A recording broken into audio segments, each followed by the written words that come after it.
Hello everyone. Thanks for joining us today for this session on digital engineering, BIM and GIS. I'm Harvey Wong, and today I'm joined by two of my colleagues, Sam Williamson and Zorko Sostaric, as well as some special guests from here in New Zealand and abroad. Just a bit of quick housekeeping to start with. Please note there is the option in the Chime platform to ask questions. I encourage you all to do fire some questions through. We do have a lot of content to get through today. So in the event that we aren't able to answer your questions today, we'll be sure and the team will be able to respond back subsequently after the session. Look, I wanted to just take a moment to acknowledge you all and the wider community here in New Zealand. Apologies, can't fit all your logos on the screen there. There are quite a few of you. All those of you in the sector that have taken the time to be here today. Also, so special thanks to our gold sponsor, Clarion, who we'll be hearing a bit more from a bit later today, as well as Anthony Renteria, who's joining us from the US, product manager at Esri. And also a special extra thanks to those in the community that have taken the time to contribute their content and a bit of their stories, which we'll be going through throughout this session. So look, I just wanted to share with you a bit of context and set the scene for the session. We live in a world of ever increasing demand for and continual renewal of infrastructure. And one of the reasons we're passionate about helping what you people do and deliver is because the work you guys complete, guys and girls complete, helps organize how our built and natural environments coexist. We only have one planet, there's plenty of us, and there's plenty of things to accommodate. Now, the coming together of BIM and GIS, to my mind, has been quite a natural and timely evolution. The ability to assess, access detailed design data in the context of the wider and built environment in 3 and 4D has really been needed to meet the pressures that we face in industry. And also, this innovation's really allowed you all to be at the forefront of providing some innovative solutions. Now, the coming together of BIM and GIS through partnerships such as the Autodesk and Esri Alliance has allowed you professionals to be more readily able to respond to questions that influence our infrastructural design and operations. And these are critical questions that are relevant to our current world as well as our future lives. And these questions exist throughout the life cycle of our infrastructure. Now, the infrastructure life cycle gives context and focus for developing better ways of working. The infrastructure lifecycle from everything from planning, from design, to build, and to operate. And each one of these project phases, parts of the lifecycle, has related business processes and workflows, which you're all very familiar with. And there's similar challenges and needs faced throughout each phase of the lifecycle to be able to capture and maintain access information with locations at its heart, for multiple groups of people to be involved and parties involved to be able to readily share and view detailed information.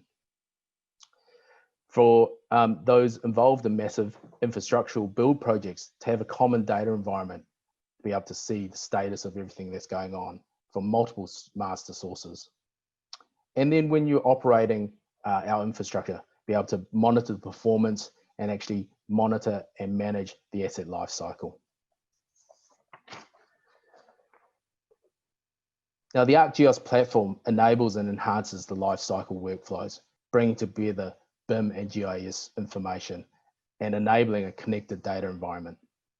As I mentioned before, location analysis, scenario modeling, capturing and updating and sharing data, being able to view data in 3 and 4D, analyze and visualize. This is all made possible by the continued work by Esri for enhancing the platform for the BIM and DE sector. And Sam, a bit later, will touch on the ArcGIS AEC Collections that are patterns of ArcGIS that are going to be available to support those workflows.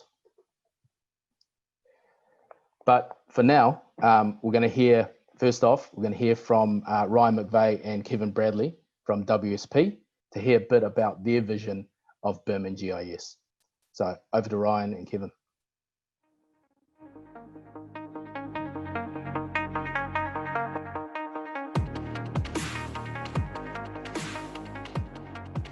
Hi, I'm Ryan MacVeigh, and I'm the service line leader for GIS at WSP. And I'm here with Kevin Bradley, who's the digital engineering lead. And we're just going to give you a bit of an overview of what BIM represents at WSP and our vision, and how GIS fits into that. So Kevin, do you want to take us through some of the vision and goals of BIM at WSP? And then I'll kind of fill in the blanks of where GIS fits in. Sure, thanks Ryan. So with regards to BIM, WSP has a standardized digital model delivery process from project inception, design, construction, and through to operations. Yeah, and I think one of the things that GIS really fits in well with that vision is that with maintaining that view is the ability to use spatial tools out in the field. It allows us to collect data throughout that whole process and make sure it's filled back into the BIM process through all of those steps. So the traditional pass back and forth to BIM to GIS is starting to be blurred. And it really is a continual tools running alongside themselves. Exactly, and with that that parallel operation, interoperability is a significant focus for WSP during project delivery, bringing together various software applications and disciplines. And I think that's really a key space where GIS, specifically ArcGIS, really does help out. Most of our clients are using this GIS platform as their way to consume and use geospatial data. So having our BIM process entwined with ArcGIS means that we have an automatic integration point for that data. And we promote that enhanced digital collaboration and connection between all vertical and horizontal infrastructure throughout the entire delivery. Yeah. And yeah, no matter the phase of the delivery, tools like story maps and other web applications are a really great way to present that BIM information and that BIM data and view it in the context of the real world and support a platform that allows for the engagement and understanding of what's being designed and what's being worked on. The tools really do complement each other. Exactly. And in addition to those tools, the valuable metadata and attributes that are actually generated throughout the BIM processes are embedded within those digital model object assets. Yeah, and this is a space where tools like Autodesk and other BIM tools are really starting to lift their game, is introducing this attribution into their models. And GIS has been running with this for quite some time and has been a leader in that space. So with them coming together, it really introduces a lot more opportunities for them to integrate. And you're starting to see that now with some in-tool solutions that allow the automatic consumption of GIS data, like the ArcGIS Connect tool with Autodesk, where you can actually bring GIS information directly into that BIM workflow and directly into those tools that the designers are using. And ultimately, we see the integration of BIM and GIS as one of the crucial enablers to successful future utilization of true real-world digital twins. Yeah, and that true real-world digital twin is kind of a key piece, and that's something that to have that true real-world twin, we need to know more than just how it was built, but we need to know where it was built and how does it relate to the things around it, how does it relate to the other information. So the two pieces are one and the same equation. So what our clients get out of this when we take BIM through the journey with GIS is that they'll get an upstart on their operation and maintenance. They have data and information that immediately feeds into their GIS. They get to receive data that is ready for planning for when they want to use it through their future workflows with and they have the extraordinary value of having a window into that design process in an easy to consume way that's already ready and integrated into their in-house systems. So the two tools really are one and part of a parcel, and GIS is truly a co-pilot to the BIM process. Thank you very much.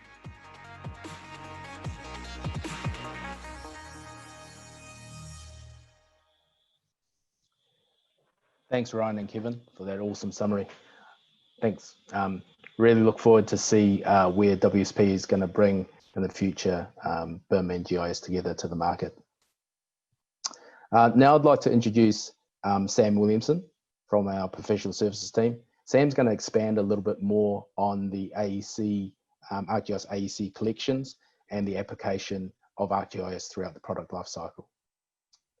Sam, over to you. Well, thanks very much, Harvey. It's good to be with you this afternoon. So I actually wanted to pick up from where you left off in your introduction earlier, where you laid out the challenges and needs faced throughout the project lifecycle. In that introduction, Harvey also alluded to the fact that each of these 4 project phases can be further broken down into areas that we've identified that geospatial solutions can provide a better way to work and ultimately optimize and streamline the delivery of your project. Well, these solutions are underpinned by Esri technology. And what I'd like to share with you now is an overview of the Esri technology stack, ArcGIS, that's currently being used here in New Zealand and around the world by the AEC industry.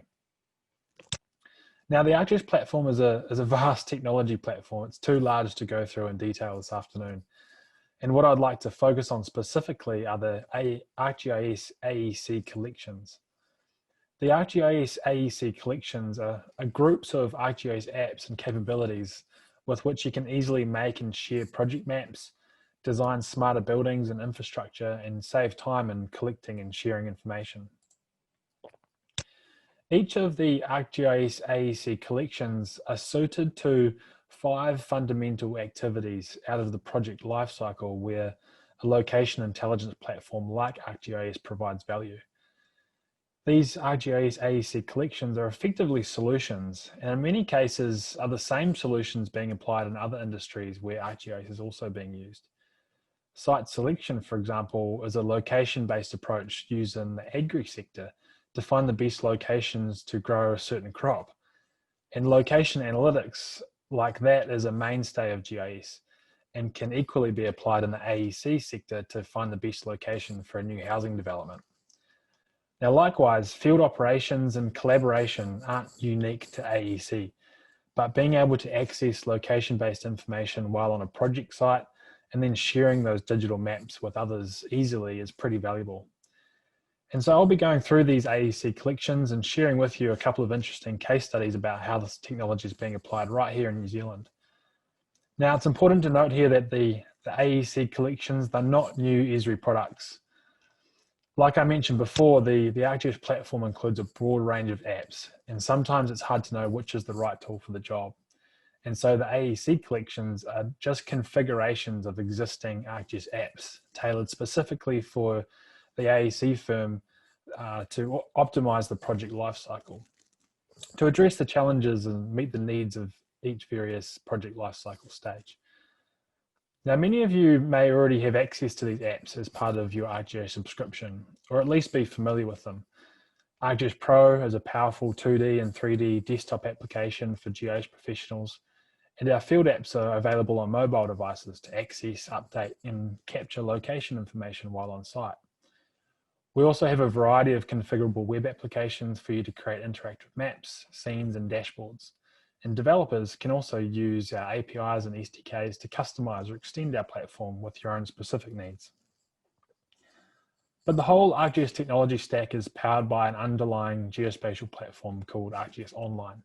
And ArcGIS Online is a web-based mapping and analytics platform, which includes ready-to-use mapping and location services. Each of the AEC collections includes a combination of these key ArcGIS components to form a solution.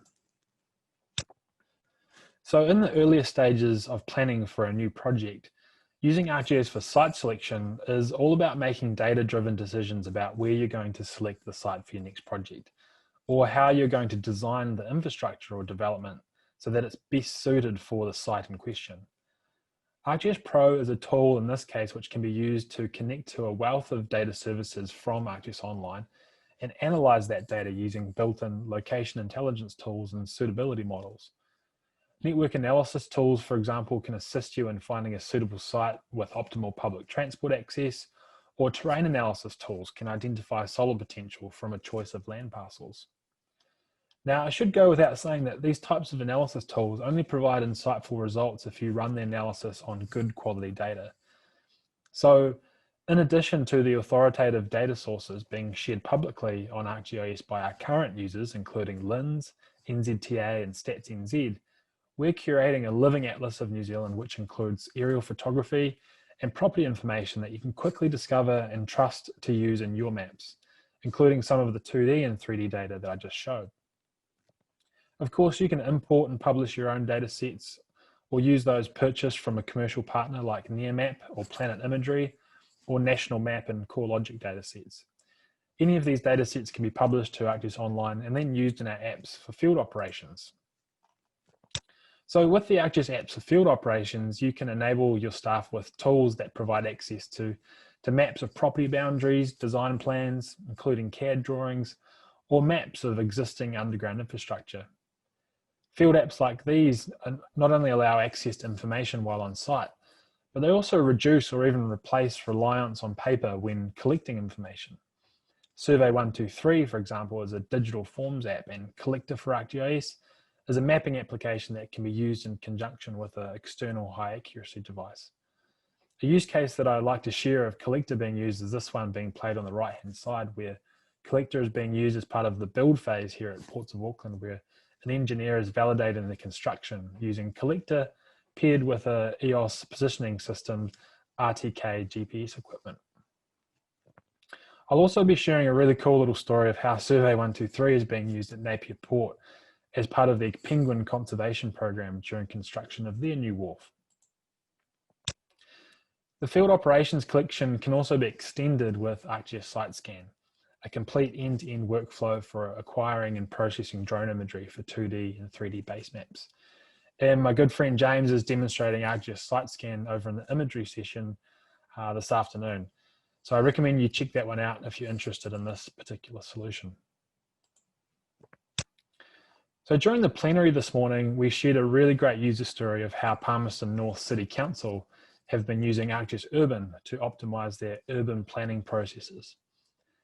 ArcGIS Urban enables planners and designers to collaborate across teams with a web-based 3D application that supports scenario planning and impact assessment using a council's actual property parcels, district plan and zoning types. But what we didn't detail during Palmerston North's user story is how ArcGIS Urban can be used by the private sector to leverage a digitized district plan in 3D to provide better planning guidelines for your in-flight proposals or projects. And additionally, the private sector can use this tool to collaborate with local government on prototyping and testing new zoning scenarios as part of a consulting process.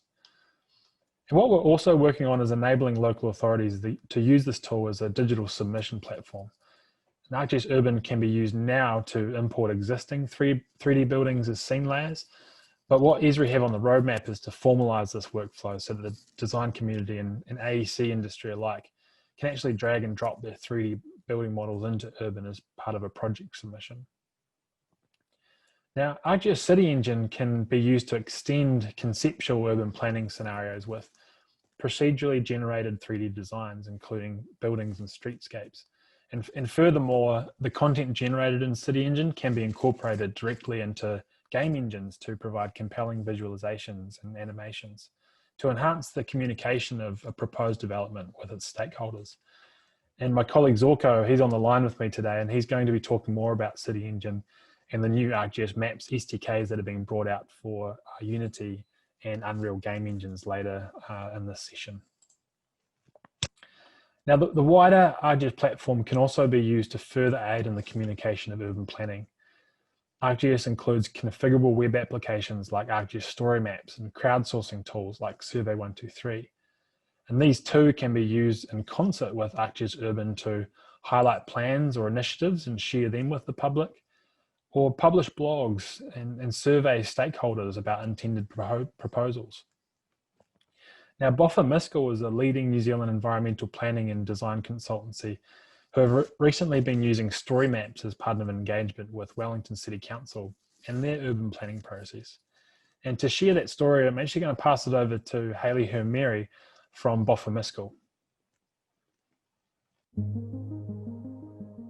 Wellington City Council commissioned Boffin to perform a stocktake of the 6 pre-1930s character areas contained in the residential chapter of the Wellington City District Plan.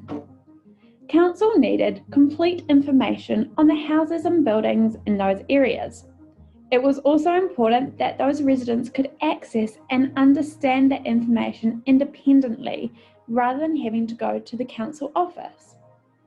Boffin suggested an innovative geospatial approach to the data collection and reporting. Teams in the field use iPads and an ArcGIS app to verify existing property information, do their character assessment, and attach photos to the data in real time. Story maps were used to develop a series of area-specific dashboards to display the data on a site-by-site basis. Filters allow the user to refine the data, and with interactive charts and statistics, it's easy to find the detailed information and see the trends street by street and for the character areas as a whole. Wellington City Council now has a comprehensive data set on the 5,500 properties in the 6 pre-1930s character areas and a bespoke engagement tool that is intuitive to navigate and easy to understand.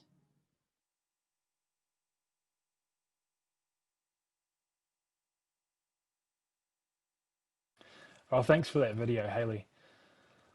While all of the ArcGIS tools we've seen so far can easily access a variety of location information from ArcGIS Online, Esri have been working really hard in an alliance with Autodesk so that users of AutoCAD, InfraWorks and Civil 3D can as well. Now, our friend Anthony Renteria from Esri, he's going to be providing a bit more of an update on the Esri and Autodesk alliance later on in this session. But what we're effectively enabling here is for users of Autodesk apps to be able to sign into ArcGIS Online and directly add geospatial information, including imagery and survey data into their drawings and projects. And we've also been expanding what data types ArcGIS Pro can support and connect to as well. And over the past year or so, we've introduced native Revit support, and in ArcGIS Pro 2.6, we've introduced the ability to connect to Autodesk BIM 360. So you can directly add drawings and models to your maps and scenes from BIM 360. And once in ArcGIS Pro, you can then publish your 2D and 3D building information models to ArcGIS Online, like those I showed earlier in this presentation. Now, I think it's good to recognize too that not everyone in New Zealand uses Autodesk products, and many Esri users also use ArchiCAD and 12D, for example. And so we're committed to supporting open standards, including working to support IFC. And right now, though, our data interoperability extension for ArcGIS Pro is a powerful means of importing and exporting geospatial data in formats not otherwise supported by ArcGIS. Now, at this stage, I'd like to share with you another user story, this time from Matthew June. Matt's a GIS and CAD specialist at Napier Port. And this story is about how he's been using ArcGIS to publish his BIM data to ArcGIS Online for monitoring the construction of their new wharf, and how they're also using the ArcGIS Field Operations collection. And I caught up with Matt last week, and here's a short video we made of his work. One of the challenges that I received from my infrastructure manager was to, as we build this, how do we keep track of it? How do we track what's happening and communicate that information out to folks? So one of the best things that I could come up with was 3D, and not only 3D, but 3D that will incorporate ongoing information. So what we did was we received some Revit information, and since we've got that, we have converted that into a multi-patch and some information. So right now, all we're showing is the piles on this map that's in front of us, but that's all we've got out there so far. So as we build to these piles, we're tracking those through live information, and this is actually inspections that we've done, that we do daily on the progress. So that information is being automatically taken from that source and stuck into GIS.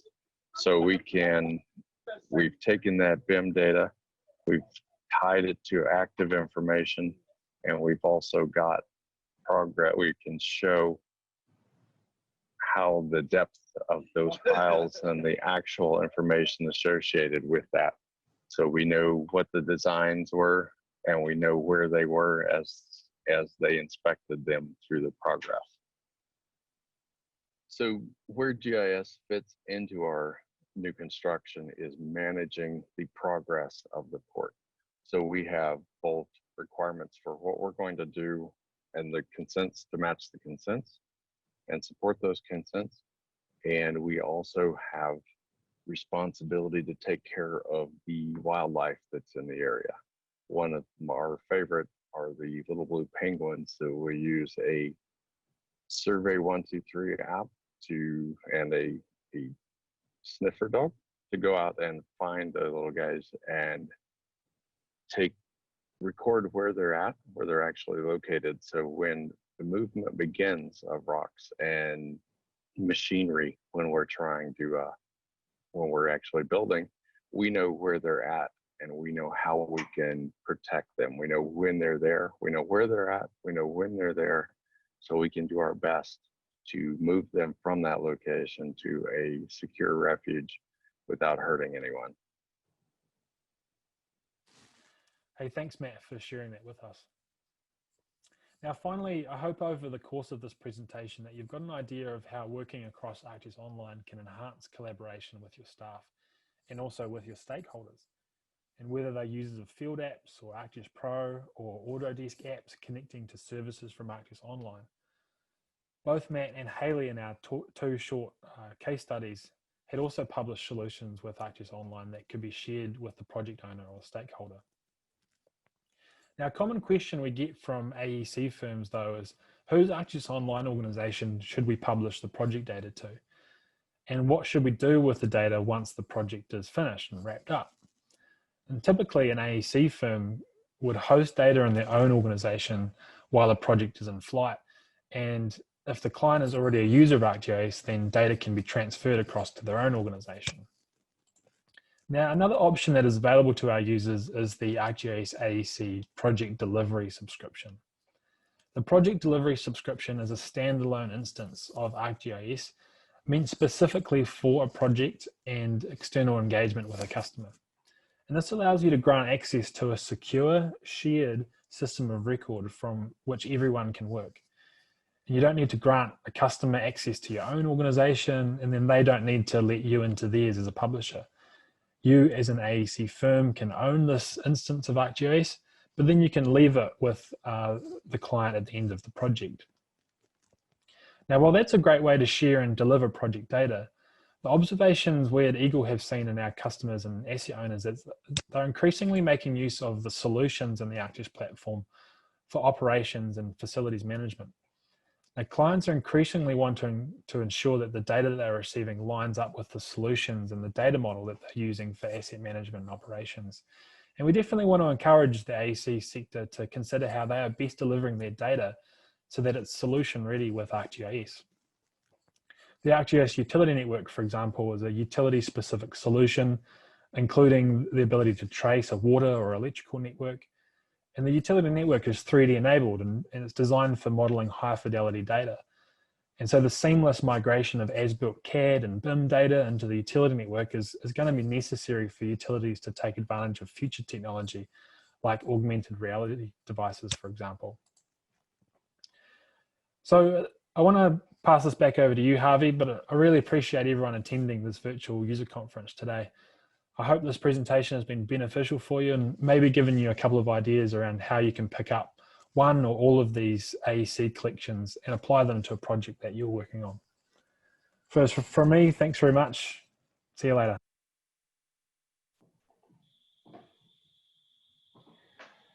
That's great. Thanks, Sam. That's great. Thanks, Sam. I hope everyone found that very informative. And also thanks to Haley and Matt for their contributions as well. Anthony will be picking up on a bit more detail, some of the themes that Sam touched on. But right now I'd like to introduce Chris Kelly, CEO and co-founder of Clarion, and Brooke Smith, product specialist, to give a bit of a story of Clarion's work there over in the US. Over to you, Chris.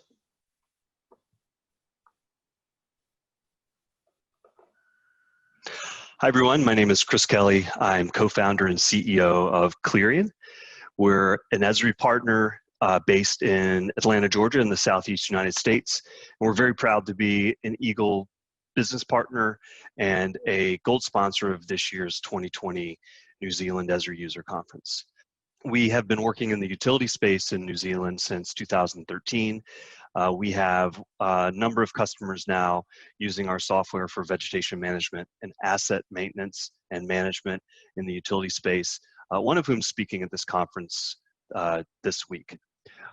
We provide maintenance management solutions within the Esri framework, which includes vegetation management, asset inspection and repair, and emergency response and damage assessment.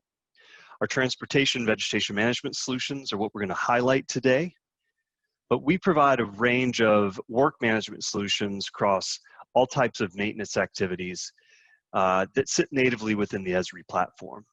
And so the way that works is we have modules that we've built that are native Esri applications that allow you to manage work and assign work within the office, dispatch work that contractors and crews can receive and execute, report that work to inspectors and auditors, and then all of that information is available for display in the native Esri operations dashboard and other web applications. Our transportation solution for highway and roads include mowing, herbicide, guardrail inspection and repair, drainage inventory and maintenance, street sweeping, winter operations for snow and ice, treatment and removal, wildflower planning and management, and emergency response and damage assessment. Within the rail space, we have experience supporting mowing and herbicide, rail grinding and fire protection, and inspection and maintenance for road crossings within the rail. If you'd like to learn more about what we've done, we have some case studies with our work for Georgia DOT, which is a state agency here in the Southeast United States where we're headquartered.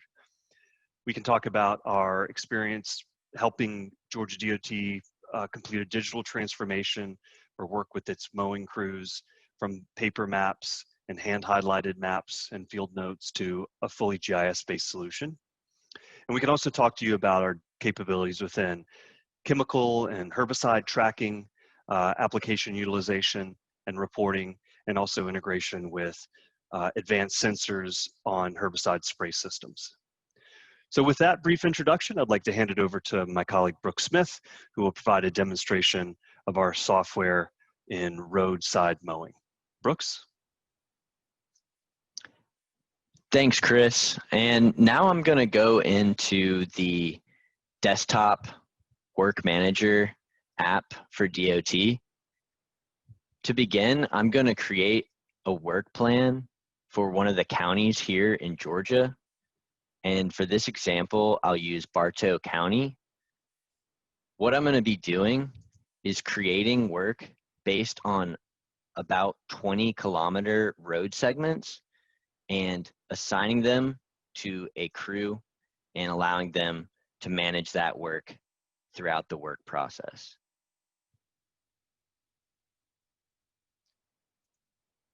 I'm going to look at my cycle 3 work road segments and add them to the work plan.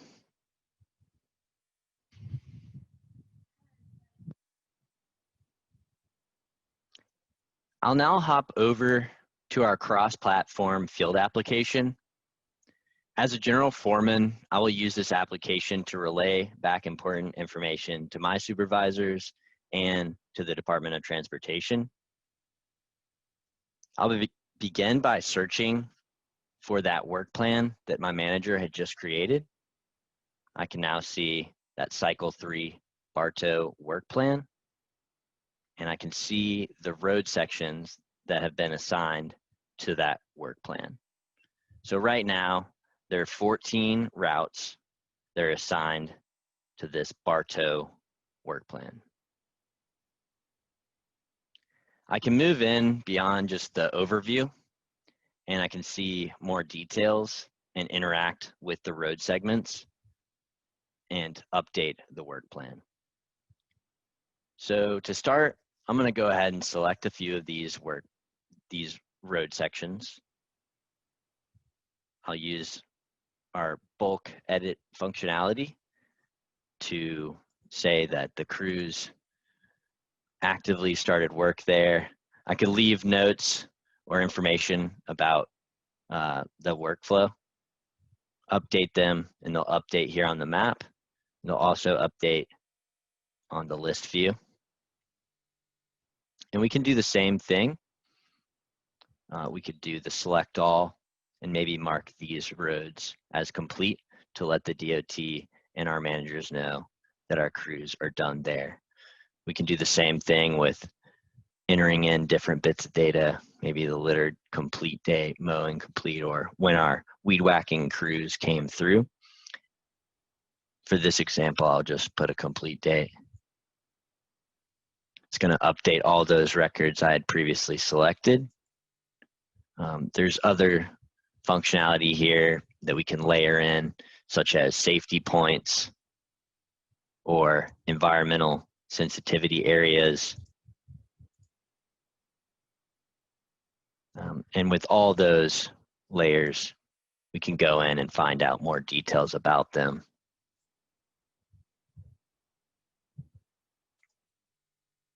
I'm going to back out here. We can see that the changes we made in the details view are now visible at the overview level.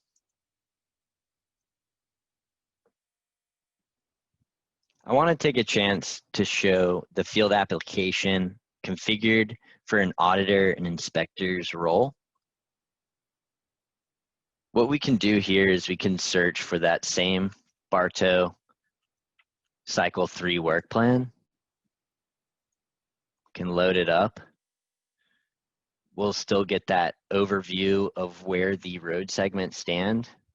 So we can see that 4 are active and 10 of the road segments are complete within that work plan. You will notice that they cannot edit the work plan itself, start date, end date, complete date, or notes. But they still have the ability to view where the work stands, what the status of the roads are, and they can also issue rework if necessary. So to show that functionality, we could select a few roads that the inspector auditor decided were not complete. We can hit this audit rework needed. It'll put today's date, the user. We can say rework required, and we could even list why or where there needs to be rework completed. It'll then update the map and show that there is need to go back and touch up those roads before they can go ahead and bill for completion.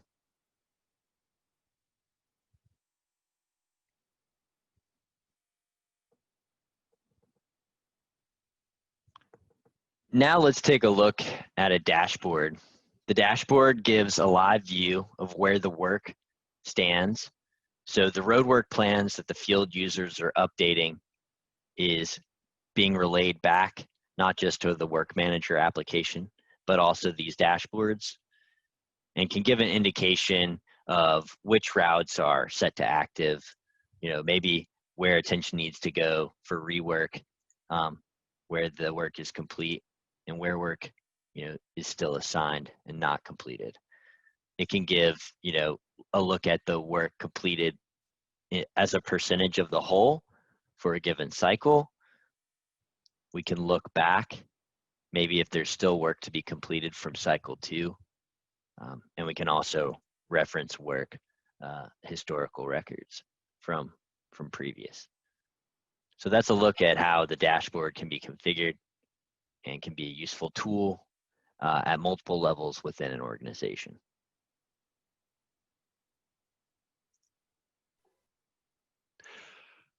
Thank you, Brooks. Great overview. If you'd like to learn more about our software solutions, please reach out to your Esri rep here in New Zealand with Eagle Technologies. And I'll leave you with a quote from our customer at Well Networks here in New Zealand with their experience utilizing GIS-based software for maintenance management, especially during remote work with COVID. And with that, thank you and enjoy the conference.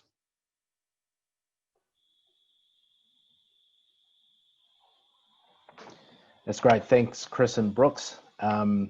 Really pleased to see how the technology is being applied in an operational sense. Now I'd like to hand over to a very special guest from Esri, Anthony Renteria, Product Manager. He's going to delve into a bit more detail, some of the themes touched on by myself and Sam, but I'll hand over to Anthony now. Anthony, over to you.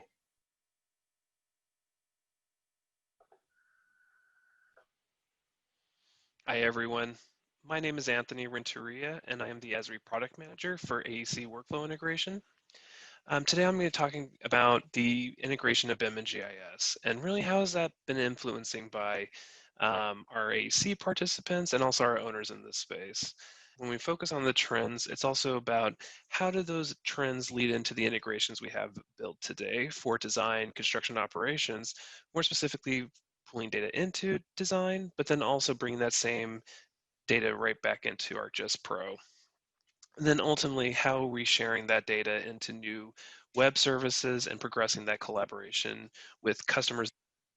So before moving forward, I just quickly wanted to indicate this safe harbor statement, just so you're aware that there will be some new forward-looking information, dates, release numbers, possibly.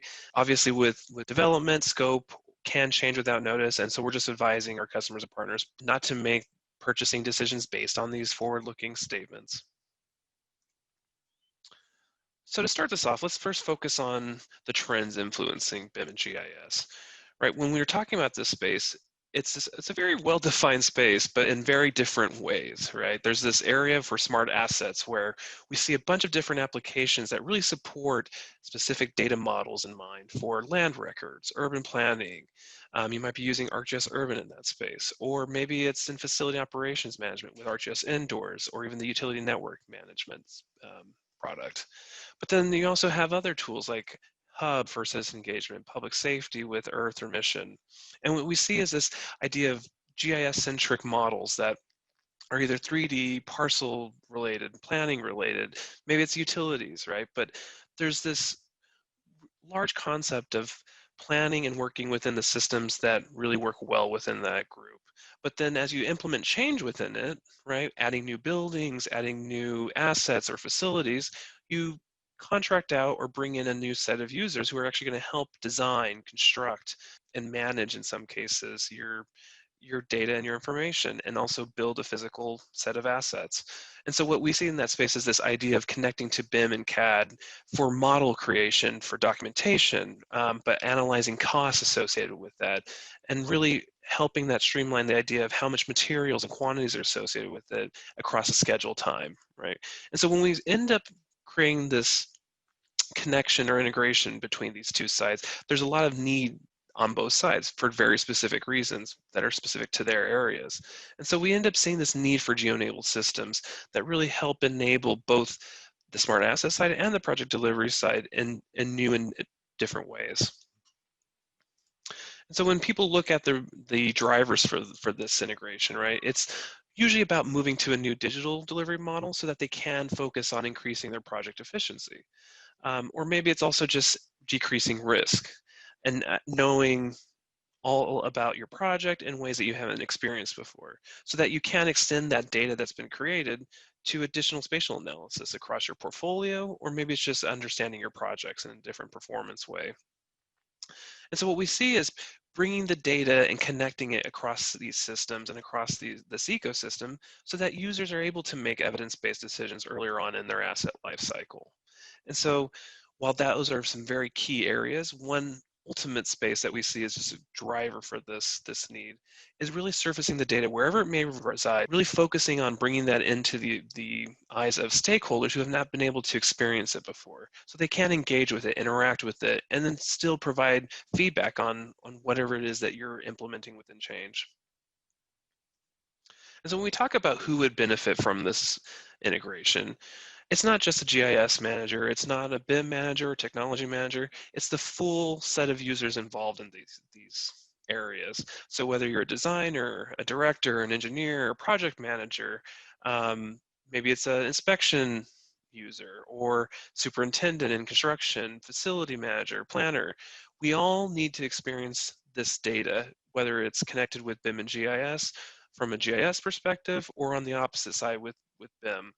We see that we're focusing on this workflow development in a way that it is changing the way we all experience the data that we might not have been able to see or interrogate in the past.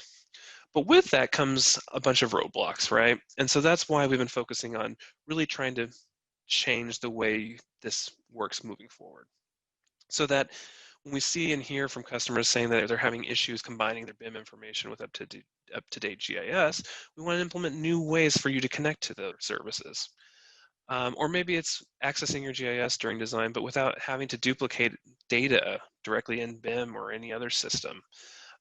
Or maybe it's just accessing those same BIM details, but from within your GIS. And so we're really trying to focus on new ways that you interact, right? And so you don't have to keep replicating, duplicating, spending extra time, recreating things that have already been recreated. We want to enable you to do more with data that's already been created so that you can view BIM documents within your GIS workflow, or ultimately really combine all this data, whether it's a BIM model, a GIS, in one spatially correct environment. And so that's really been our driver moving forward with our development. And what we've heard a lot from our customers as well is this path is really focused first on giving data from the GIS standpoint into the design applications themselves. So focusing on those integrations as being a critical element. But then as that progresses and develops and users are able to continue making enhanced designs and construction models, being able to pull that same data back into Pro for GIS workflows.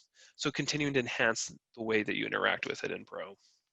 And then ultimately moving into the future, how do we change the way we interact with our data? By using web services that will help innovate and change the way you deliver your projects, but ultimately hand it over into operations. So with that, I wanted to first start touching on a couple of the new capabilities we've seen released over the last few releases. Now, first focusing on capabilities within design applications. An Esri created extension that's been around since 2007 is ArcGIS for AutoCAD. And I know we've been talking about BIM, but it's always good to start from the baseline. There's still a lot of users working in AutoCAD, so we recognize the need to continue to update this extension and provide users in this space the ability to connect to their GIS, right? So having this new interface to collect data, but then still use your named user login so you can securely access your group content, but still have the ability to edit web layers and add data from ArcGIS either from Living Atlas or any of their group content or organizational content.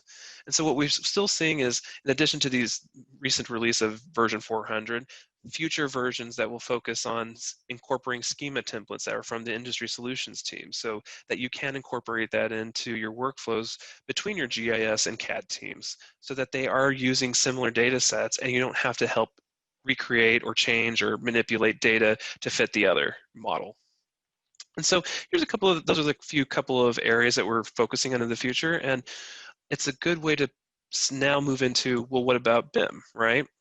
And one thing we've seen, of course, with our partnership with Autodesk, there's been a lot of change and new capabilities in that space, but also good to also recognize is we do have other partners that are also doing similar workflows and providing those within their own applications. So like Graybert with AriesMap, or even Vectorworks from Nemetschek, where they are incorporating similar workflows that you've probably seen in Autodesk applications, but directly within the Vectorworks platform, so you can connect your GIS into your landscape design workflows, but even your building design if you're using that for that case.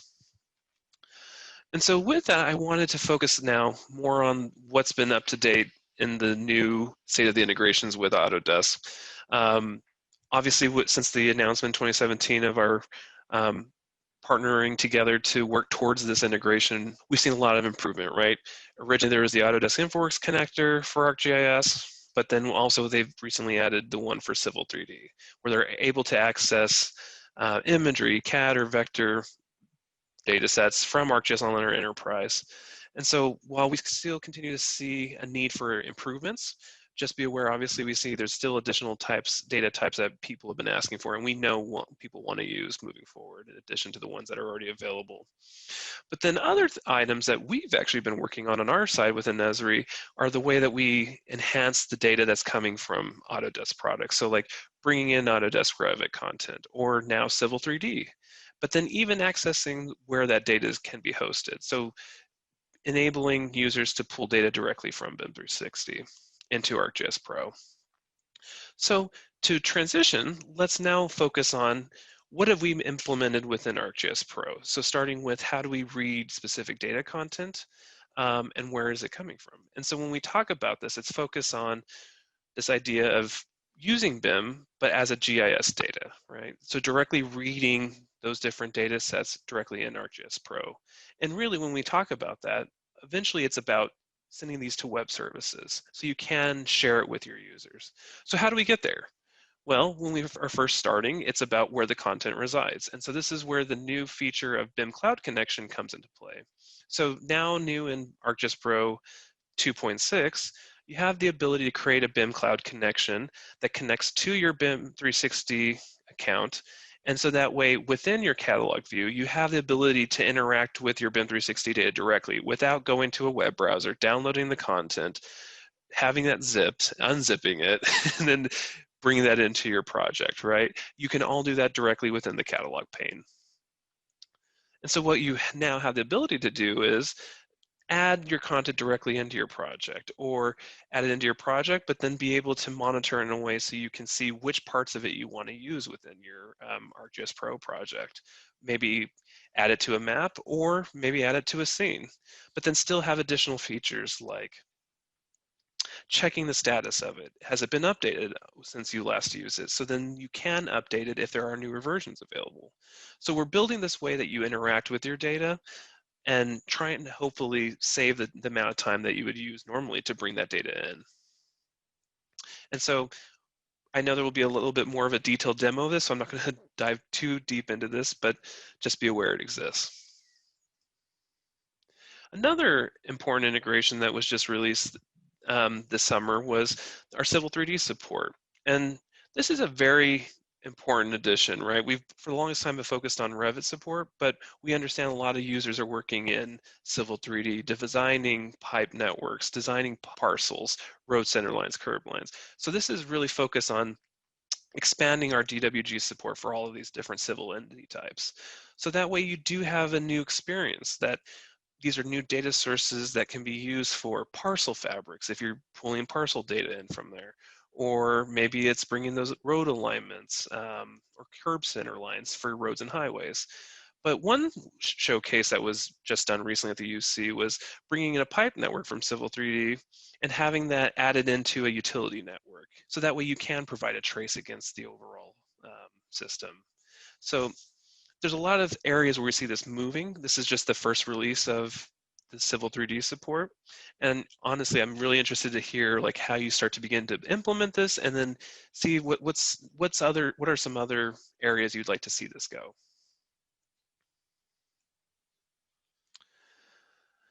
So while we've talked about Civil 3D, it's always good to go back to something we've had for a while, but we've also made some improvements on. So this example of Revit bringing into building scene layer process is something that has been around for several iterations and releases at this point, but we understood there was additional enhancements needed. And at Pro 2.5, we understood we needed to be able to combine multiple Revit files into one, instead of just focusing on a single Revit file at a time that would be taken into web services.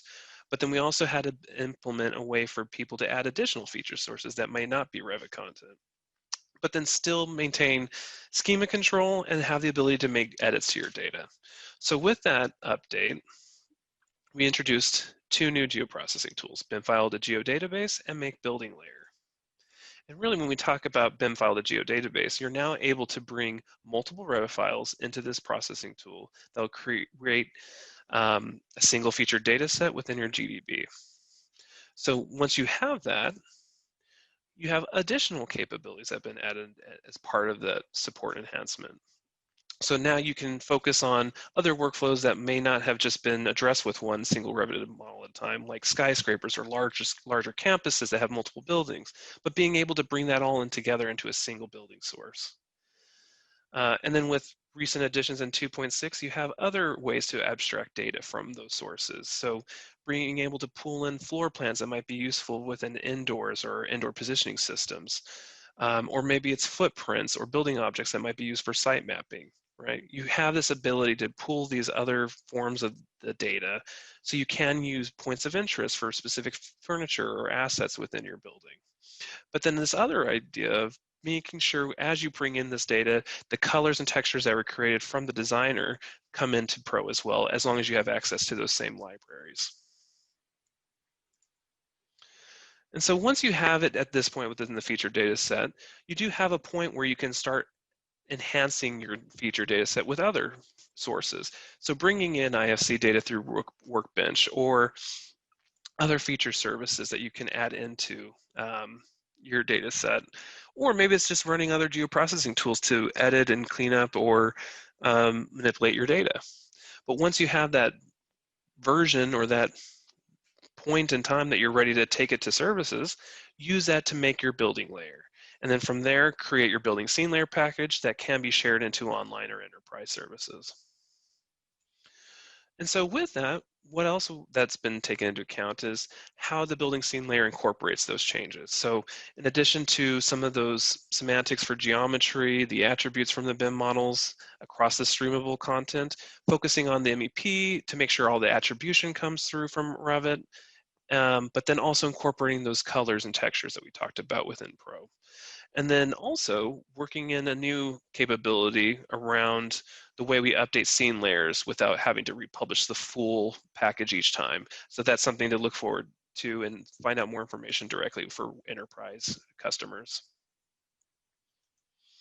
Now, while we've done a lot of work within Revit, we completely understand that that's not the end all for a lot of our customers. And so I know many of you might be really excited to hear about this, but currently we're starting to begin our investigations, research, and development effort into supporting IFC directly in Pro. Now, before, and up from 2.6 and before, right, you still have the ability to access IFC 2.3 through the data interoperability extension.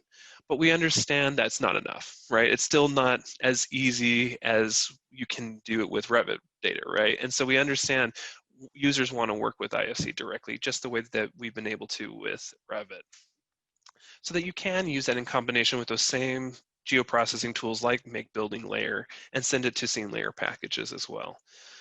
Some key reminders though with this is, while we'll be focusing on this implementation specific to the building IFC, we know and recognize that there are bridge, highways, and so on, different infrastructure type IFCs that exist. And while those are still in the process of being confirmed and implemented and approved through the Building Smart Alliance, we want to make sure that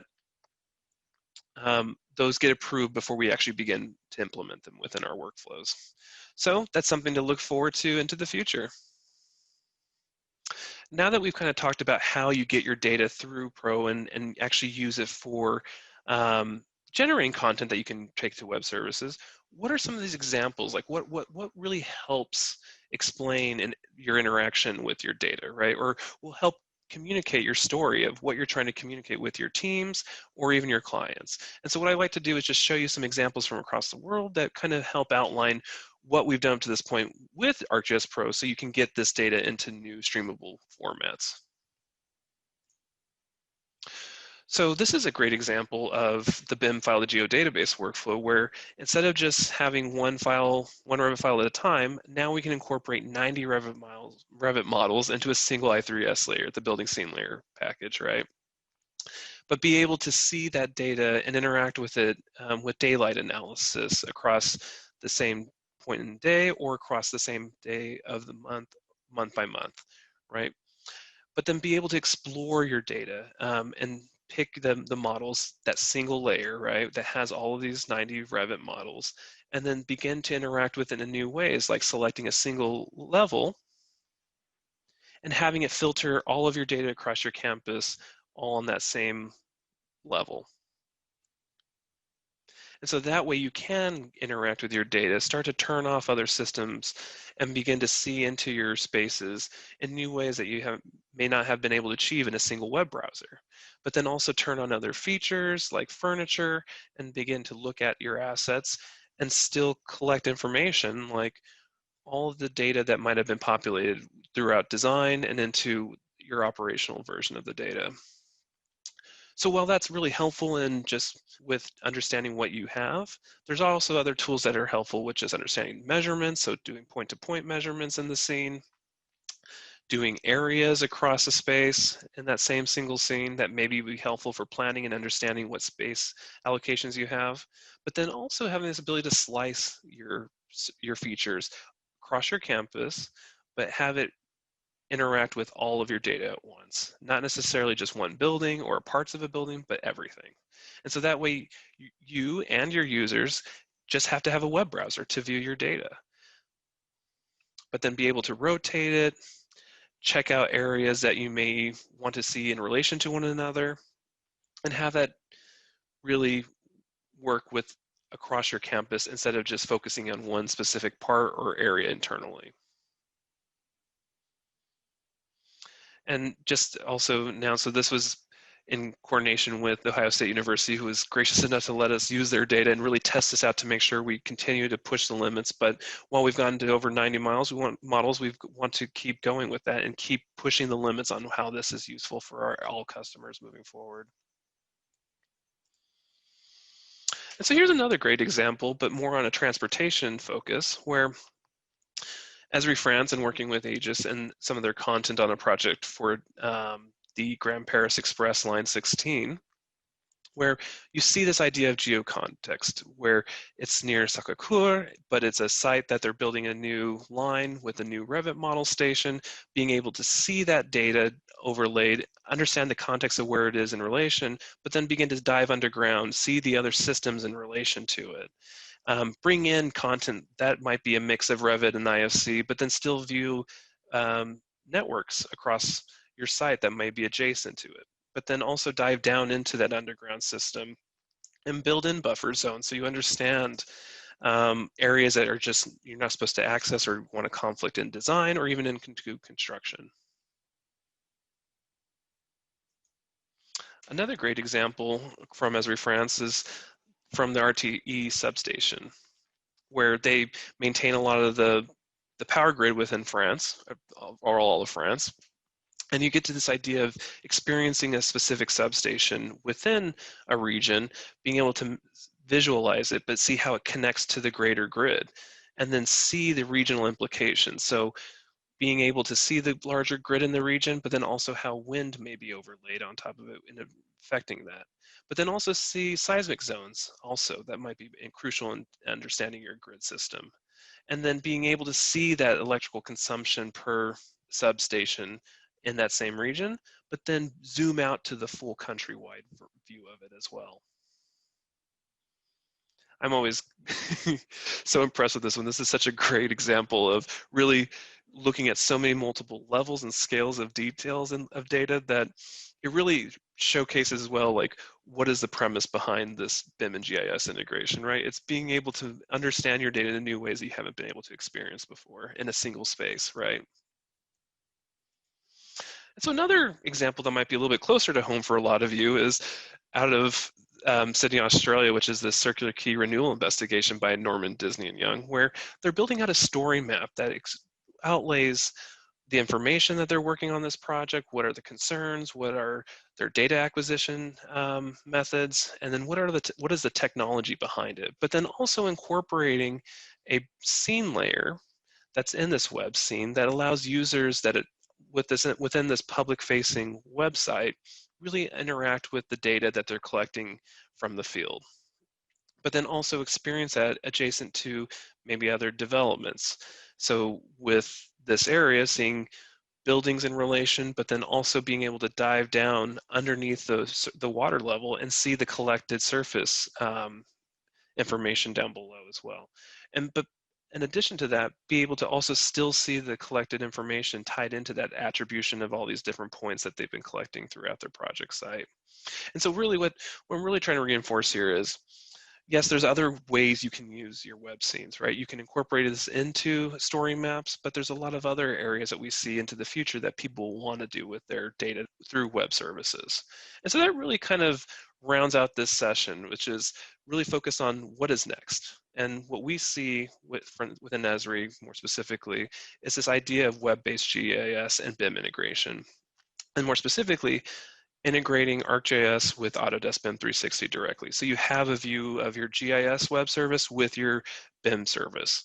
And so that way you can link those systems in new ways and enables you to really understand the location intelligence of your AEC projects so that you can quickly make connections on these different types that might be infrastructure projects, utilities, hospitals, right? But be able to understand and change the scale depending on the project type so that you can use this for either design coordination, or maybe it's just understanding program or project, your project features across time, but ultimately really driving the need to understand your project performance. So whether that's in project delivery or in the operational standpoint, being able to connect your data in these two separate systems, but use it in a new way that typically you'd have to move data from one to the other. We're trying to help with that process by making it easier for you to make connections. So one thing I would also suggest that as a takeaway from this is, while this is something that we're currently in the works of developing and trying to really create a great experience for all of our users, start to begin to think about how would you begin to connect across your systems. And usually that ties to your data standards. So really putting in place the proper information management requirements so that when something like this is available to you, you have a fast and efficient way to begin making links and making connections with your data. So with that, I wanted to quickly just summarize again, what do we see as the value of BIM and GIS integrations, really? And it's really focused on building these integrations that focus on your workflows. So we continually want to hear how this is really working for you. So that way, we're really solving your problems so that you can make these solutions faster for your projects and for your clients, right? So you can break down those silos, whether they exist internally or externally, but really optimizing the way you execute your work, right? We want to stop making data a hassle from converting it, from changing it, to using it in different ways and different applications, right? So that you are just able to do your work. And so really we want you to be able to do more with that data, so that does expose yourself to new opportunities and then really drive the way you're running your business. And so really with that, I wanted to say thank you so much for having me. And please, if you do have questions, please reach out to me. I'm always wanting to hear how people are experiencing our products, especially within AEC and operational standpoint, and really want to make sure that we're improving in the right direction. So with that, thank you so much.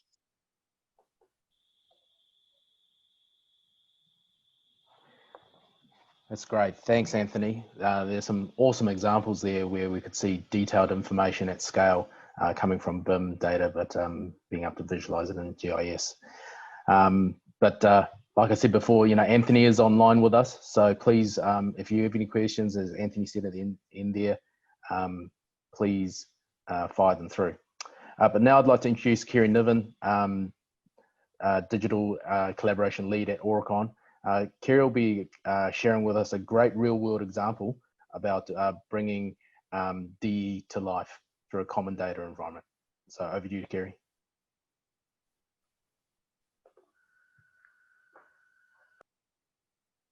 Hello everyone, and thanks for joining my digital presentation at the Esri conference this year. I'm Keri Niven from Aurecon, and I wanted to share with you a case study of an integrated digital design project that might just be the first of its kind in New Zealand. The Trentham to Upper Hutt project consists of 2.7k of new line, new platforms, and upgrades to existing assets. The work at Trentham Station will also include the installation of a new under-track subway crossing. This is a significant capital improvement project involving complex multidisciplinary design and construction processes and the management of multiple stakeholder interfaces.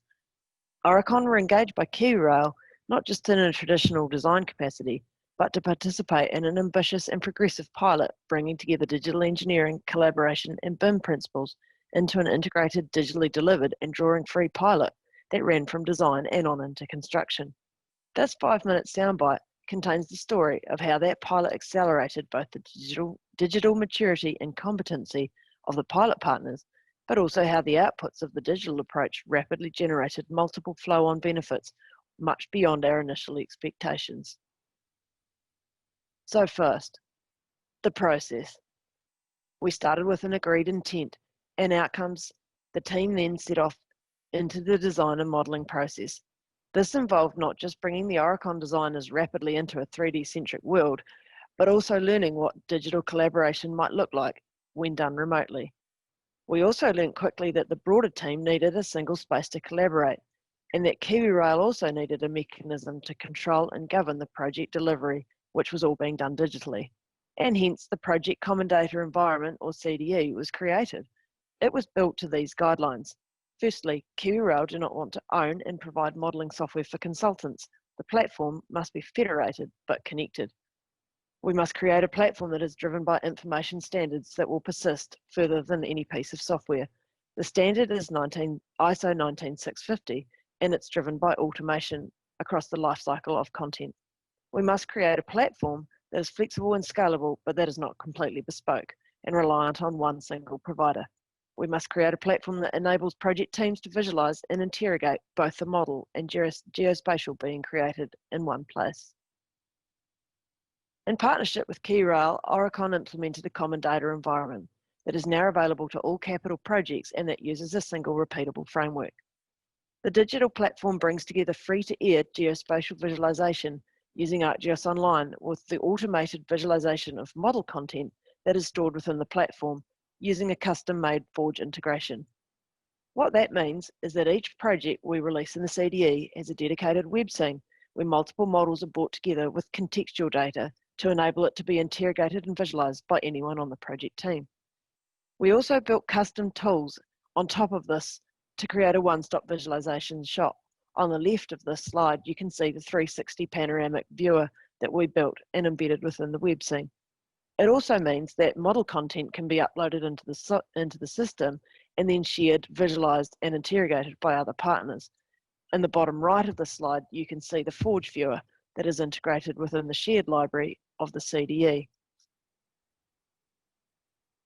What also happened was that once the models were created, they enabled further innovation to take place without the requirement to first conduct additional data capture or validation exercises.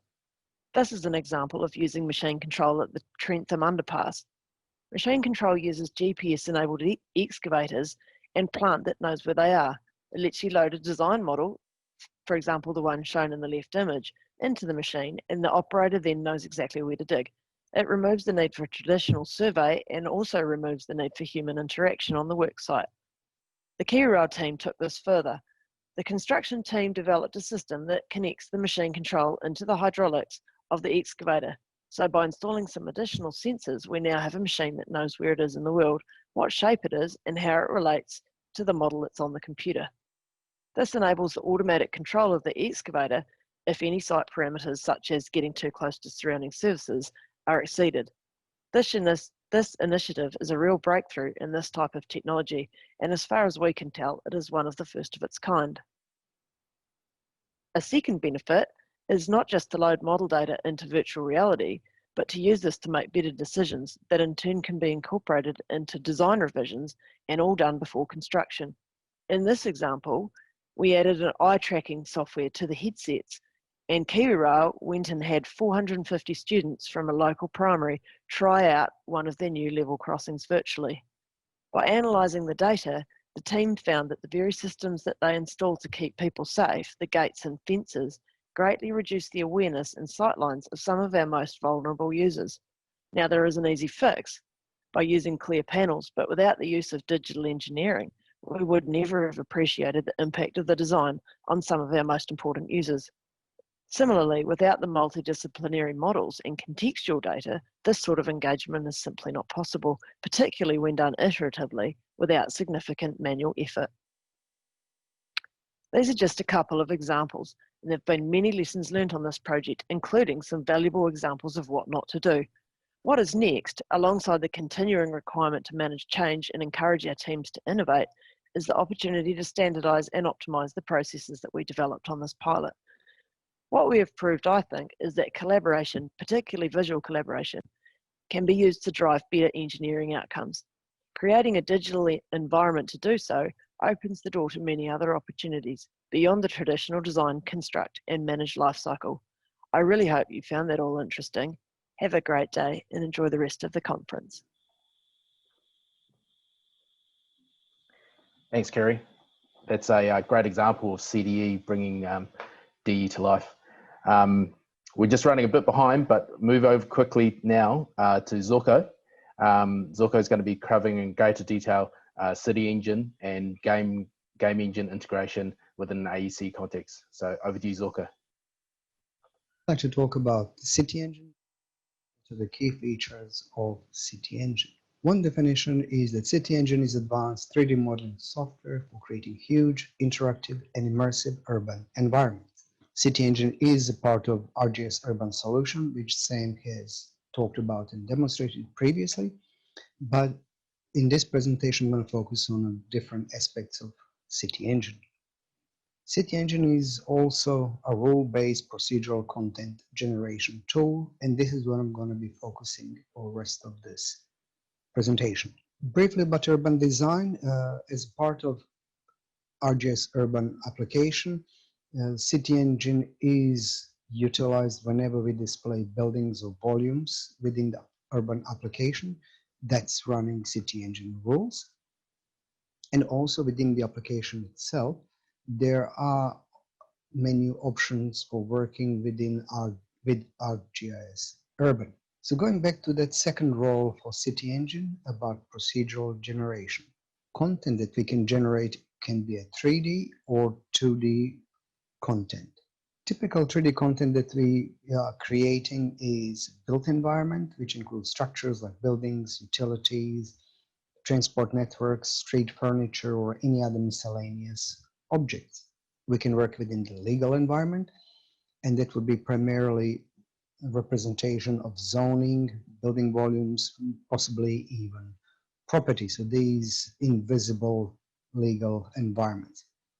We can operate within the natural environment where we work with vegetation and water features as well. In terms of data sources that we can use within City Engine, we can get feature services from ArcGIS Enterprise, from ArcGIS Online. We can get file geodatabase data or shapefiles. We can also import various other industry formats, Collada, DXF, or other formats depending on a use case. Another possibility is to use Get Map Data option from City Engine itself, where we interact with a window and we can get terrain and geometries from OpenStreetMap. Another possibility is to create content from scratch. City Engine supports a number of different formats. We can support models that we create in a number of different formats, like file geodatabase, different packages, web scenes, but also KML, KMZ, and standard 3D formats. These formats will allow us to use content in different types of application. More on that a little bit later. Big feature of City Engine is ability to generate reports. Here is an example of a report for a subdivision where I selected a number of parcels. In this case, it was 43 parcels, and calculated several parameters: gas consumption, parking, population, and other products. As long as you have formulas that you normally utilize, we can include them in City Engine reports. These reports can be copy and pasted to Excel, and they can be used in the dashboards within the City Engine itself. So here, example of reports within City Engine. Big feature of City Engine is ability to work in scenarios. So when we are proposing a development, we are obligated to present multiple scenarios, and City Engine offered us functionality to create different scenarios and not only display them in a 3D environment, but also include them in a dashboard so we can compare them side by side with the key parameters and then make informed decision. Essence of City Engine is procedural generation. So what that means is that we are starting with a base geometry that comes from ArcGIS, which includes geometry and the attributes. We are adding procedural rules or CGA rules that define how that geometry is going to be manipulated and create 3D content. And then these 3D models are refined to produce desired level of details. It's iterative process, so we can always add more or choose to have less detail depending on requirements. In some cases, we want to create photorealistic output, and this is the same workflow with addition of 3D models. So these could be landmarks, monuments, or any similar object that we get from other applications for 3D design. And we can also include textures or images that we're going to use for texturing or rendering on buildings, rooftops, and everything. And again, through iterative process, we create desired output of this environment. City Engine does come with the rules that might be included as a part of examples or tutorials. And in this example, we are creating a streets, and we started with the street center line, normal 2D street center line. And with change of attributes only, we have created two very different design of streets in 3D, including street furniture. City Engine is used in a number of different movies or TV shows, so you can see quite a few, and I'm sure you've seen quite a few from these lists as well. The content that we create within a City Engine can also be used within a game engines. And game engines that will typically be used are Unreal Engine, Unity, Unigine, or any other that will work with standard 3D formats. Here is an example of early prototype in Unity. Here is an example in Unreal. And this is actually a good point to switch gears and talk about game engines. So what is a game engine? In the simplest possible terms, game engine is a tool for developing games. This is an example of Unreal Engine, and you can see it's a very complex user interface where we work with editing environment in this example. This is an example of Unity game engine, and you see it's quite a similar and again complex user interface because of the complexity of functionality of the product. Game engines are not creating a desktop type of applications. We can use game engines to create augmented or virtual reality application. There could be a game like you see in this example. Could be entertainment or media applications. Or could be a GIS application. This particular example, it was using HoloLens device from Microsoft, and it is displaying utilities in real time on device. Why we might be interested in using game engines? For several reasons. One of them is interaction with environment and objects within that game world, if you wish. Ability to include physics, artificial intelligence, animation, and of course, high quality rendering. So this is an example of render that can be achieved with the game engine. More interestingly, game engines can allow us to have physics and animation within that game world.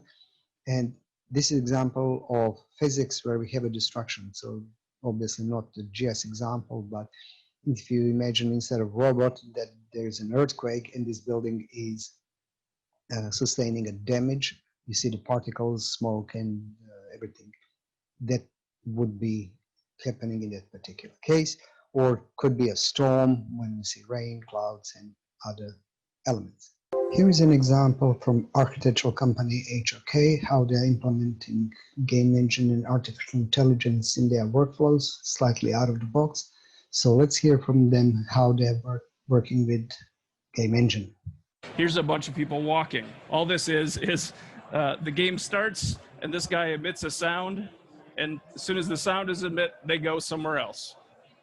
Dead simple to understand, but the point is to illustrate the idea and think through the variations of this theme. So this is quite a basic example, but we can always take it out of that context and apply it to macro scale and think of different scenarios where it would relate to GIS. Game engines can be used to visualize interaction, and here's an example from Unigine, where we have training simulation within oil refinery, where a user has to perform a number of steps to complete a task. So there's a very defined sequence of steps, and you can see how the system responds with these tasks. So there's a number of different elements that user can interact, which are easily highlighted, and when job is done, you can continue your operation. Another example of what game engine can do is simulation. It's a little bit dark, but it is a storm during the night. And this example is done in Unreal Engine, where you can see a storm hitting a CBD area and how it can look within the game engine. Game engine also support the query environment query system, where a user or non-player character can get information about the surrounding, and that is done through various implementations of perception systems. So in Unreal, we have these different senses, and maybe an example could be that a player is in an urban environment, it doesn't have a line of sight to the shoreline and can't see tsunami coming, but if the alarm is sounded, they can respond on that particular alarm and take appropriate action. How do we support game engines at the moment? There's a number of different ways for supporting it. There's a City Engine ArcGIS 360 VR application, which is a very simple viewer for Samsung devices. We support different 3D industry formats for game engines. Most of the game engines will support formats listed in here, but also some game engines will work with a specialized format like Unreal Engine and Datasmith. Esri is also working by providing specialized templates. One of them is VR Experience, which we'll see very shortly, but also game developers working with the different technologies. So VR Experience template is developed by Esri R&D Center in Zurich, where you get full virtual reality environment and you just replace the template data with your own data, and you get fully immersive, collaborative environment to explore your models in virtual reality. Game developers like Unreal added support for some of the data formats that we use quite a lot in ArcGIS, and that's less files. So I made a little example by rendering less file from Auckland Council in Unreal Engine. Esri also works on plugins to support other applications. So there's 3 plugins at the moment. That is Palladio, which is plugin for Houdini, Cerlio for Maya, Vitruvio for Unreal Engine, and all these 3 plugins will allow us to work with City Engine packages, the ones that we created within City Engine. So what is coming up? What's on the road ahead? City Engine is in continuous development, so we will see new features coming in City Engine. And more interestingly, there are 2 new products coming in this year. We're hoping for beta in Q3, and that's ArcGIS Maps SDK for Unreal Engine and ArcGIS Maps SDK for Unity. What they are allowing us is to work directly within a game engine and consume either file-based or services from ArcGIS. This is an application developed in ArcGIS Maps SDK for Unreal Engine, and it's about forest fires in Australia. So opening up application, we see a global view very similar to global scene that we have in ArcGIS. Fire locations are displayed from ArcGIS Online as a point and still basic render, very similar to what we would have in ArcGIS Online scene. This display can be enhanced by using base map from ArcGIS Online and a clouds rendered with Unreal Engine. We can also turn on the plume view, smoke from these forest locations, and to render this we use features of Unreal Engine, so particle system and materials, and you can see how nicely visualizing the stretch of smoke over New Zealand. So this is just a global view, and now we can also go down to the ground level, and you can see the smoke affecting the atmosphere, reducing the visibility, and how it's actually impacting the environment. We can also switch down to the first person view using nice camera movement and animation from Unreal Engine. And coming down to the ground level, we see the actual fire raging across the terrain and showing how devastating these fires are and how big the risk they are. Thanks, Zorko. Now on to our final user story for the day, over to Nick Brewer from HEB, one of our new clients. Over to you, Nick. Hi there, my name's Nick Brewer and I'm the Asset Information and System Engineer for HEB Construction. Today I'm going to talk to you about our experience as a new customer, the new solutions and new opportunities that we've gained from the utilisation of Esri in the AEC environment. There's a wee blurb there on the left about who HEB Construction is. We were a small family-owned business until we were purchased about 4.5 years ago by the Vinci Group. We do everything from building large structural bridges, large land development, roading maintenance contracts, port development, marine structures, as well as large national projects, including Transmission Gully. I work for the maintenance department, looking after the roading networks in the country, which we currently hold 6 of, including the Auckland motorways and the Marlborough Knock and various ones around Canterbury. Deploying Esri within HEB Construction has been a challenge as we started this journey at the start of lockdown or COVID-19 in New Zealand. We came up with some key outcomes with our client rep to ensure that we didn't lose track of our project. These key outcomes can be seen on the slide at the moment, with client data sharing being key moving forward, as every client has an appetite for live data, being able to push web maps of, for instance, road closures to their public sphere. RAM integration was also key.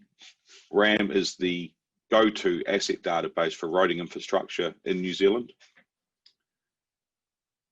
Contractually, we need to keep this up to date, including costing information, pavement designs, and historic data. Field mobility is key, as we're a national business working in various locations with various connectivity, and we need to ensure that our people don't need to be office bound. We need to deploy fast. Things change quickly for us in construction. In roading maintenance, one bad weather event completely change a whole month of forward works. Scalability is crucial as well. As we win or lose contracts, we need to be able to scale up and scale down as required.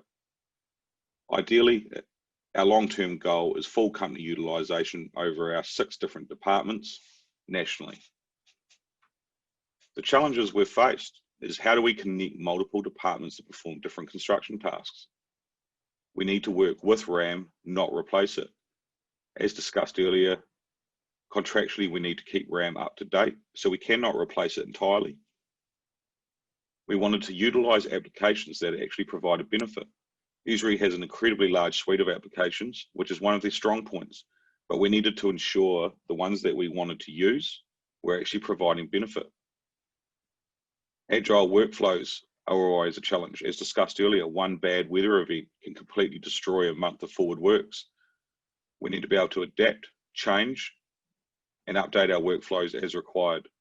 The last challenge, of course, is staff buy-in.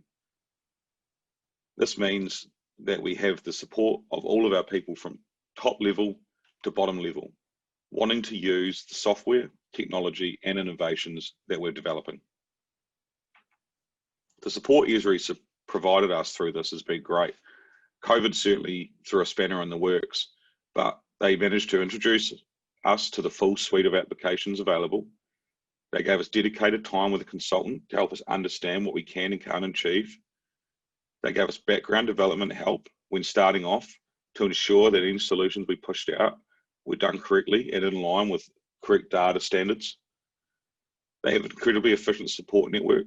All tickets were responded to quickly, emails responded to quickly, and every time I called my support person, they picked up the phone. Esri likes to keep their relationships front and centre, which aligns with HEB Construction and our values, as relationships for us form a key part of winning and maintaining contracts. They love a challenge, and this is certainly shown with the fact that they had to deal with me.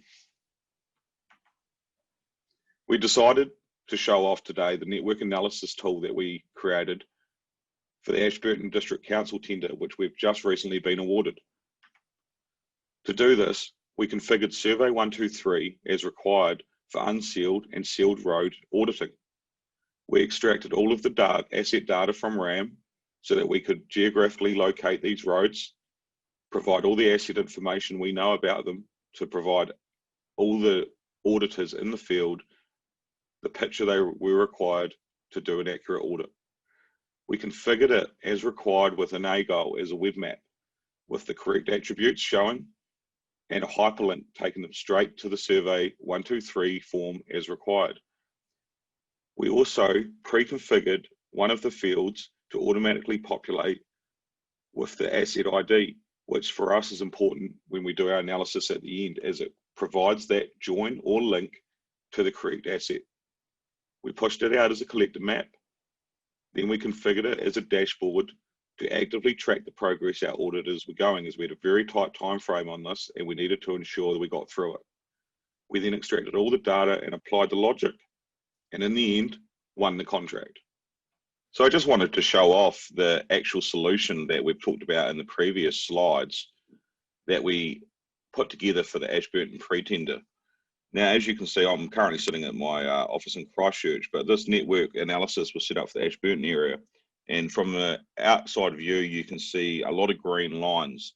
Now, this is because they've been successfully audited. So some join table fields were set up to ensure that these roads would change colouring as a Survey 123 form had been completed on them. So I've gone in and changed a bit of data just to show what they look like when they're not green, because this was all green. So I'm just going to flick into here to this Hines area. And as you can see, I've got some colouring based on the type of road. So I've got a grey road here, which is an unsealed road.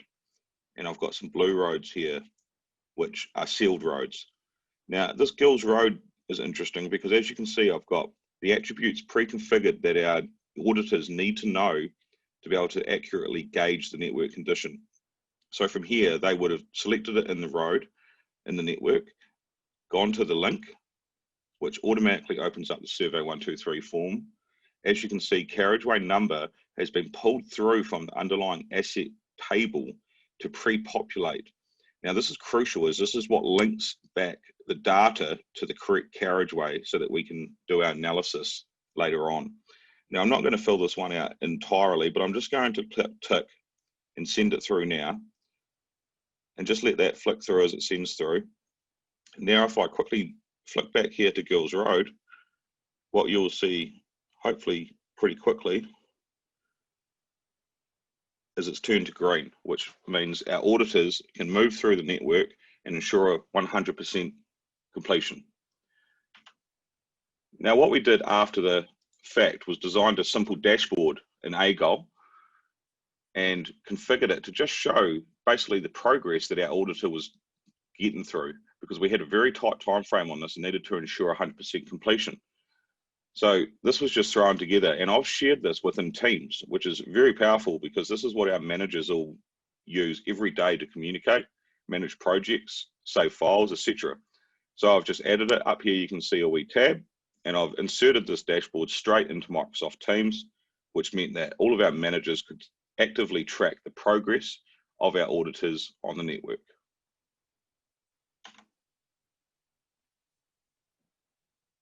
The outcomes were a 450 kilometre sealed network audited, 200 kilometre unsealed network audited, all done in 2 weeks by one team. We didn't miss any data. We had no issues utilising the applications, and the pre-populated survey forms made analysis incredibly easy afterwards, as those links were maintained, and it took that stress off our auditors, which gave them more time to look at the road. We also achieved the buy-in of the staff that were involved in the project, as we had no technical issues. They found the applications incredibly easy to use, and our 72-year-old field auditor managed to use his iPhone without ringing me once. The future opportunities for HEB construction with Esri is massive. These are just some of the ones we're looking at, shown on screen at the moment. But yet again, it's all about finding the time, finding the buy-in, and finding the right people to push it for us. Some of the ones shown on the screen here are really, really high level, and our managers are dead keen on them. Some of them are incredibly challenging, but I'm really looking forward to working with Esri over the coming years to try and knock some of these over. Thanks for listening in, and I hope you enjoyed this. Thank you. Thanks, Nick. Look, thanks for everyone for staying with us. I know we've gone a bit over time. We'll be wrapping up all the questions. One of the big questions from the group is what's Esri's future for web integration between ArcGIS and Autodesk? So again, look, really on behalf of Anthony, all of our special guests and the team here at Eagle, thanks for making the time. We're here for you in the community. If there's any other questions, you know where to contact us, and please enjoy the rest of the conference today. Thanks very much.